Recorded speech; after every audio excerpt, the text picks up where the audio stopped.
Bien, je voudrais donner la parole à la salle pour des questions ou des remarques. Fanny Colonna. Juste rapidement, une précision qu'on m'a dit de faire passer pour les questions. Attendez bien d'avoir un micro pour la poser, parce que sinon pour l'enregistrement, ça ne passe pas. Donc ça sert à rien de commencer à la poser puis de le recommencer après, quoi. Voilà. Et ayez également l'amabilité de dire votre nom avant de poser votre question, de façon à ce que l'on puisse vous identifier. Donc Fanny Colonna, c'est à propos des villages noirs et des villages nègres, et justement du choix de ce terme. Alors il y a un problème antérieur, si je peux dire, c'est pourquoi on a appelé village nègre. Et moi j'en connais un à Batna, j'en connais un à Biskra, etc. Il y en a pratiquement dans toutes les grandes villes. Pourquoi on a choisi ce nom? Ça c'est la première chose. Sachant que par exemple à Batna et à Biskra, dans mes souvenirs, il y avait des Noirs, peut-être en petite quantité, mais il y en avait dans ces agglomérations, petites, dans ces quartiers. Ensuite, je ne sais plus très bien, Valère, si tu as dit qu'il y en avait peu ou pas au nord des Noirs, mais finalement, il y en a. Il y en a sous plusieurs formes, c'est-à-dire dans la Soumam, par exemple, on dit que Ouedamizour, c'est là que se sont retrouvés tous les esclaves des Zaouïas quand finalement les Malabtines se sont dit qu'on ne pouvait plus attendre. Ils ont attendu aussi longtemps qu'ils ont pu, mais quand même il a fallu qu'ils les libèrent. Et apparemment, ils se seraient rassemblés à Ouedamizour. Donc, deuxièmement, quand vous parlez à des étudiants kabyles en particulier, ils vous disent esclaves. Mais nous, les Berbères, on n'a jamais eu d'esclaves. Alors, d'une part, c'est un grand peuple esclavagiste, mais d'autre part, en Kabylie, il y en avait dans tous les villages. Et on a des raisons de penser que la caste des bouchers, des forgerons, etc., certaines espèces, et ça se retrouve en ville d'ailleurs, dans certaines professions, il y a une forte coloration foncée des gens qui tiennent ces... donc c'est tout ce que je voulais dire. Et puis il y a le problème des fameux haratines, sur lequel j'aimerais juste que tu développes l'échange qu'on a eu ensemble dans le couloir. C'est-à-dire le problème de l'origine absolument certaine. Bon, c'est à toi, vas-y, puisque c'est toi le spécialiste. Il y a 20 ans, on pensait que tous les Noirs étaient des descendants d'esclaves. Maintenant, on sait que non. Bon, les informations en fait changent jour après jour en Algérie. Il y a quelques années, on acceptait mal en fait de dire que effectivement les Algériens pratiquaient l'esclavagisme. Et encore beaucoup plus qu'on dit que les colons avaient des Noirs ou des domestiques dans les colonies agricoles. Aujourd'hui, effectivement, on trouve pas mal de documents qui disent en fait, l'esclavage a existé dans toute l'Algérie, pas seulement dans le sud. C'est ce que j'essaie en fait de prouver dans la thèse. Toutes les Zaouïas avaient des domestiques, des esclaves, des Noirs. Bon, bien sûr, il y a des problèmes de terminologie, des termes, comment on les appelait, etc. Et effectivement, le haratin, le mot hartani vient de mot har, tani, har libre et tani, en deuxième sens, en moitié libre, etc. Bon, aujourd'hui, effectivement, certains historiens disent que les haratines sont ici depuis des siècles, depuis pas mal de temps. Bon, maintenant c'est à prouver. C'est vrai que la plupart des gens savent que les haratines sont des descendants des esclaves, ils sont libres depuis même avant l'arrivée des Français en 1830, etc. Mais ils sont installés ici. Et par rapport aux villages nègres, c'est vrai que certains villages nègres qui se trouvent au nord de la France, de l'Algérie, effectivement, il n'y avait pas de Noirs dedans. Moi, là, je parlais des villages nègres au sud de l'Algérie, là où c'était... Parce que les villages noirs même existaient avant l'arrivée des Français. Donc c'était réservé aux Noirs. Et puis en fait, ils retournaient dans ces villages-là une fois qu'ils travaillaient librement chez des grandes propriétaires et grandes riches algériens. Merci. Une deuxième question. Non, c'est le terme haratin. Votre nom, Tawfiq Allal. C'est une hypothèse d'un nom d'un quartier de Tlemcen qui s'appelle Al-Hartoun. Al-Hartoun. Hartoun, je vous suggère, quand vous allez en Algérie, d'aller visiter Tlemcen, qui est une vieille cité. Au même titre, ça me fait de la transition pour poser la question à Madame Anna Bozzo. Vous entendant décrire Constantine, je suis originaire de la diaspora tlemcenienne, c'est l'histoire qu'on nous raconte à propos de Tlemcen. La configuration, cette configuration-là d'un vieux centre urbain. Et comme c'est à la frontière, ça me fait penser aux villes marocaines, Fès, Meknès. Et ma question est la suivante, c'est-à-dire dans la détermination de ce vieux centre urbain, il me semble qu'il faut tenir compte des éléments diasporiques, c'est-à-dire que la maintenance de ces centres urbains, le côté permanent, se perpétue à travers des diasporas qui, sur 3-4 générations, ne se sont jamais identifiés à la ville où ils se sont installés. Et là, dans le cas de la diaspora tlemcenienne, elle est allée jusqu'à Damas, à Istanbul, des choses comme ça. Voilà, je voulais juste vous attirer l'attention et en quelque sorte équilibrer entre l'Est et l'Ouest pour dire que c'est un phénomène pas seulement de l'Est, puisque au point de vue personnage historique, comme chacun le sait, Messali Haj était de Tlemcen. Merci beaucoup. Une question au milieu, il faudrait pouvoir passer le micro. Monsieur au t-shirt bleu. Oui, je voulais poser une question à René Galissot sur la question du mouvement ouvrier. Vous avez montré le lien qu'il y avait entre le mouvement ouvrier français et le Maghreb. Vous avez aussi parlé de nationalisation du mouvement ouvrier. Et ma question, c'est ne faut-il pas considérer qu'à partir de 1962, il y a une modification fondamentale, une modification de nature de l'UGTA, et dans la mesure où elle devient une sorte de rouage de l'appareil d'État, peut-on considérer qu'il s'agit encore d'un syndicat ouvrier au sens propre du terme? C'était une question posée par Madame Excusez-moi, Madame Bertrand. Merci.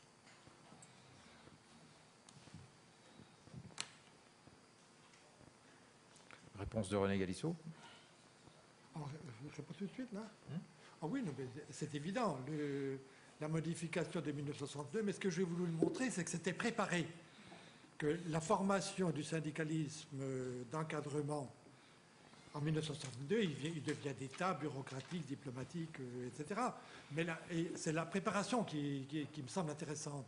C'est comment la préparation a à la fois une signification sociale et une signification dans les rapports politiques.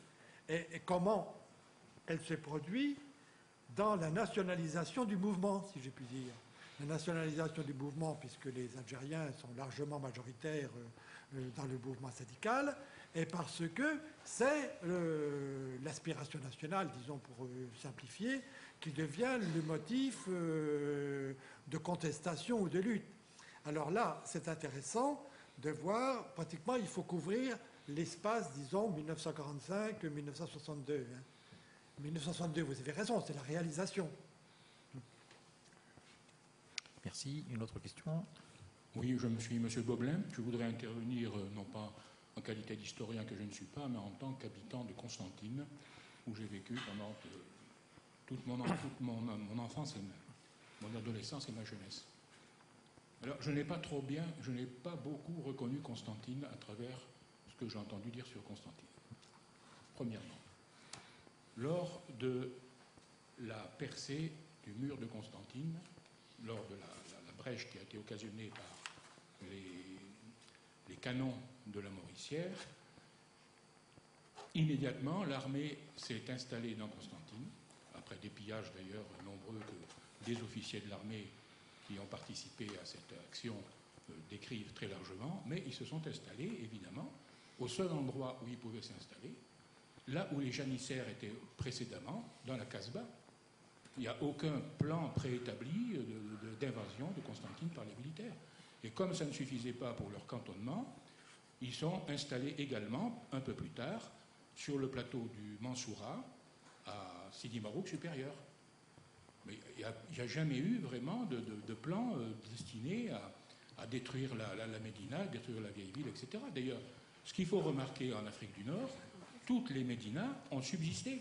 J'étais récemment à Sousse, en Tunisie, le mois dernier, à Tunis, en Tunisie, le mois dernier. Les Médinas sont remarquablement bien conservées, entières, et il n'y a aucun problème. Par contre, je suis allé à Constantine au mois d'avril, et je dois dire que le quartier de la Souika et malheureusement est en train de s'effondrer.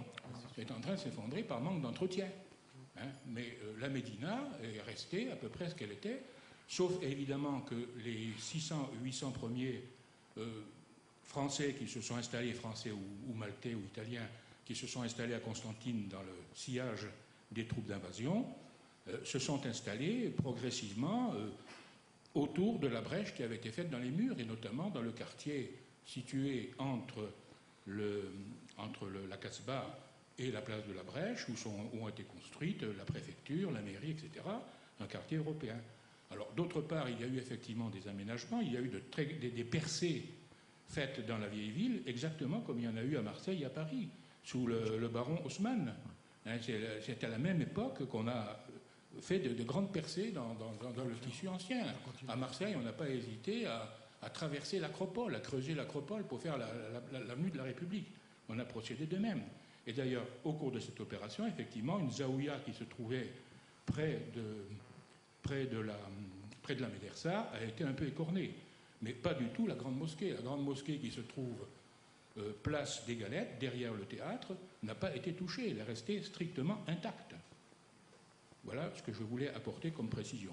Alors, il est évident aussi que le quartier, une fois qu'on a fait cette percée de la rue nationale et de la rue de France, on a coupé effectivement le quartier en deux, et même peut-être en trois, quand on a fait la rue Caraman, actuellement Titouche Mourad, je crois, la rue nationale et la rue s'appelant maintenant, je crois, Ben Mehdi. Donc, on a coupé effectivement le tissu urbain ancien en trois. Alors, le quartier qui était situé sous la Casbah et vers la rue nationale, c'est resté le quartier juif. Ce quartier que les juifs occupent depuis bien avant la conquête de Constantine, depuis que le B leur a accordé en récompense de leur loyaux services une partie de la ville, hein, pour en user absolument comme ils voulaient. Je crois que c'est ça la baie, je n'en suis pas très sûr, hein, je ne suis pas historien, je peux me tromper. Bon, et le quartier situé entre la rue nationale et le Rumel, lui, est resté tel qu'il était, avec ses quartiers spécialisés d'artisans et autres. Il n'y a pas eu véritablement d'atteinte au tissu urbain autre que la partie effectivement située entre la place de la Brèche et la Casbah, qui a été occupée par des constructions européennes.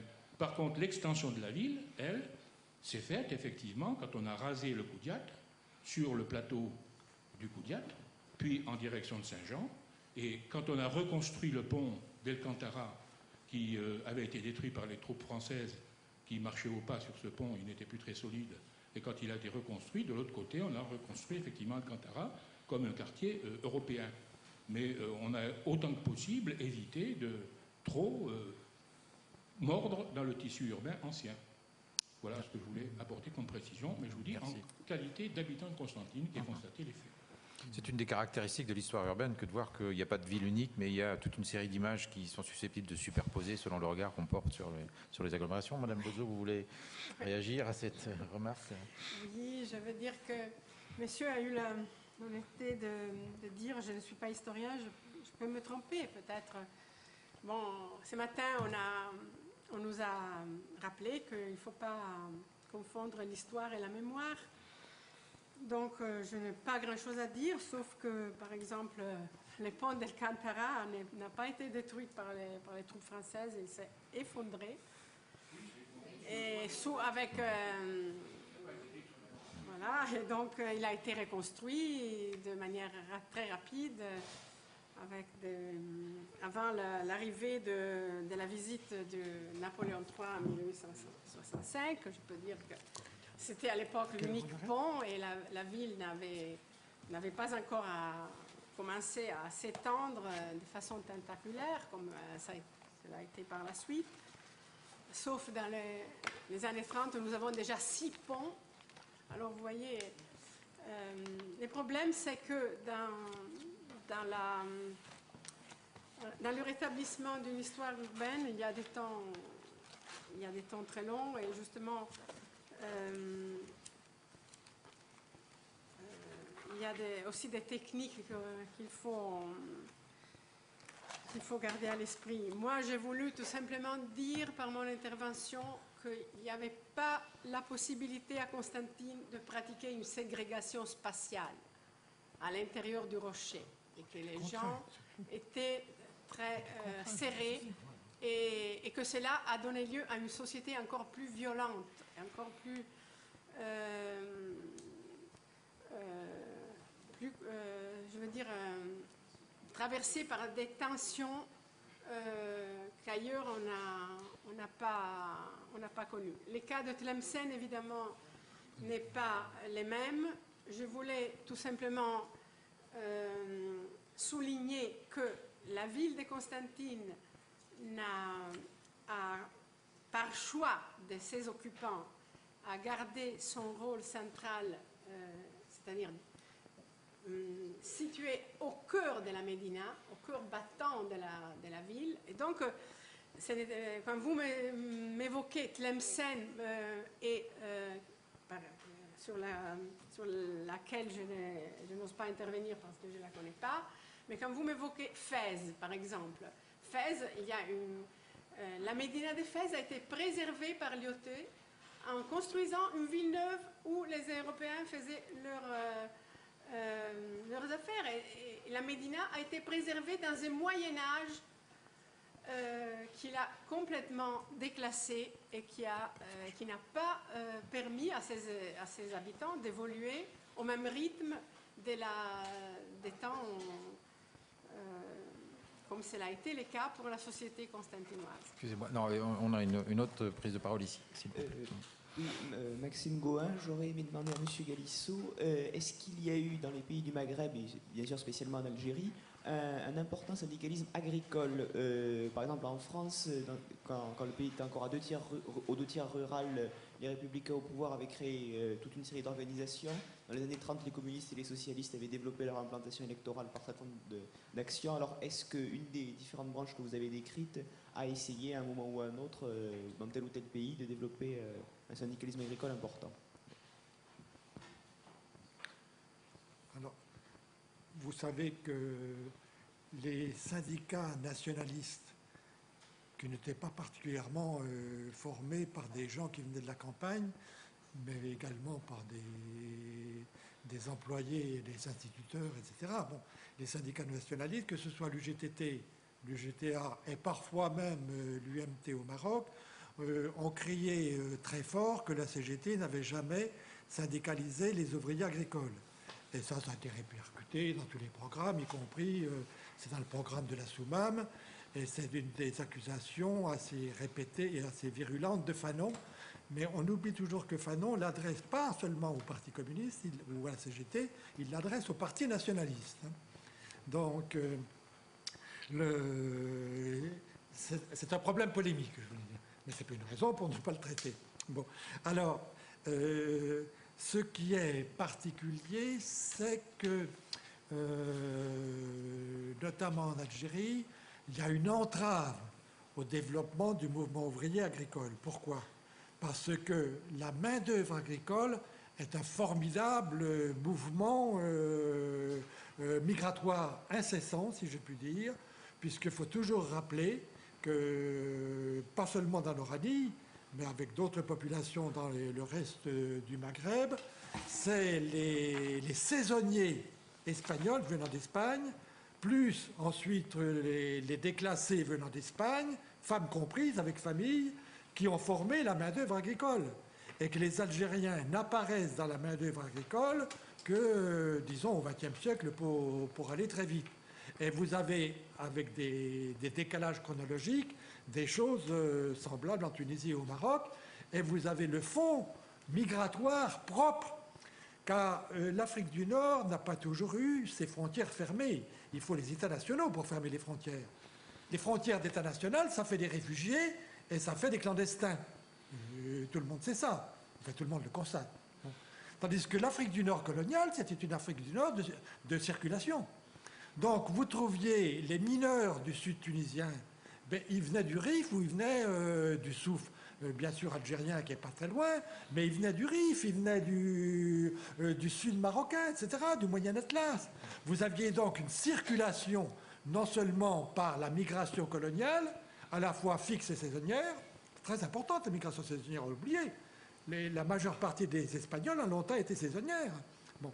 Et vous aviez ensuite une immigration, disons, maghrébine, au sens des régions internes du Maghreb. Si bien que il y a des manifestations, des révoltes agricoles, des manifestations, mais il n'y a pas l'organisation d'un mouvement ouvrier, sinon de façon tardive. Bon. Et bien sûr, là, il y a l'énorme responsabilité des pratiques coloniales. En 1962, en Algérie, à côté de Koléa, j'ai vu encore des intendants de colons payer les cueilleurs d'oranges en leur distribuant simplement un lot d'oranges. Vous vous rendez compte de la pression, de la rémunération, si l'on peut dire, du travail. Bon. Et sur les ports, c'était pire, bon, etc. Donc c'est tardivement qui va se constituer un mouvement d'ouvriers agricoles. Bon. Et ce mouvement ouvrier agricole apparaît au moins à deux moments.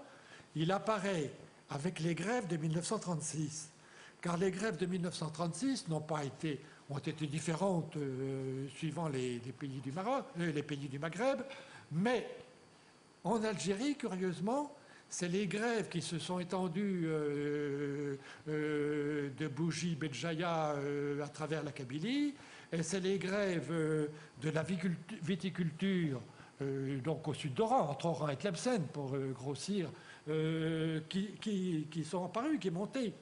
Alors, la vieille CGT, la CGT se réunifie à ce moment-là.